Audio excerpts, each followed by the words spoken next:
Let's move from the Atlanta area now to the Dallas area. Gorgeous nighttime skyline view there over the Dallas-Fort Worth area. Well, there, our colleagues at Fox 4, including reporter Amelia Jones, profiling a substitute teacher who is welcoming some of these ICE agents into schools. Let's listen.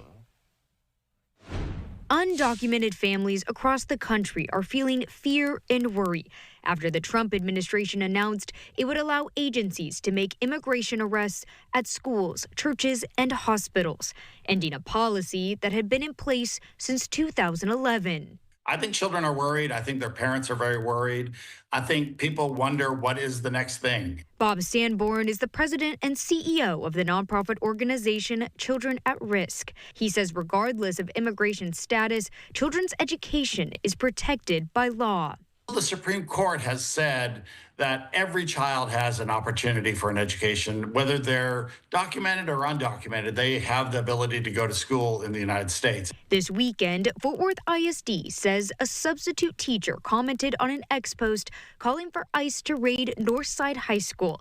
It says in part, quote, "I have so many students who don't even speak English. They have to communicate through their iPhone translator with me. The government should overhaul the Texas school system." Fort Worth ISD says the district is investigating the post, and per district protocol, the employee is not allowed on campus during the investigation. And so when you start saying, come raid our school, you're talking about the majority of children in our schools in Texas are Latino.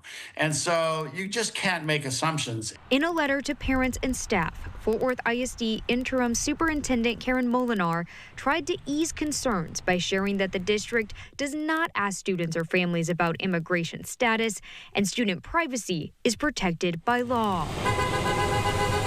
A protest in Fort Worth on Sunday called for the protection of children in North Texas schools. A third-grade teacher in Fort Worth ISD says her students are afraid to come to class. Yes, just on Friday, 3 of my parents said that they were not sending their kids to school anymore because they're afraid. A fear Jeanette Martinez says an 8-year-old shouldn't have. They don't know.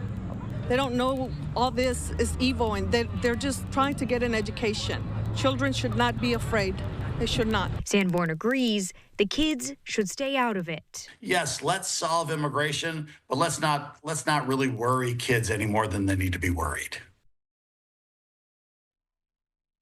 All right, we thank Fox 4 Dallas's Amelia Jones there, live back in Dallas. In the meantime, though, we do have a statement in from the Fort Worth Intermediate School District. I want to put this up here. They say this on the substitute teacher's social media post, that they're aware of a recent social media post referencing Northside High School, which was allegedly made by a substitute teacher and has caused concern among our Fort Worth ISD community. They say we take this matter very seriously and are conducting a thorough investigation to understand the circumstances and ensure appropriate actions are taken. As per district protocol, the employee will not be on campus during the investigation. They say we're committed to maintaining a positive and supportive environment for all students. We appreciate your patience and understanding as we address this matter. So, statement in from the Fort Worth Independent School District there. Wanted to make sure we got that in.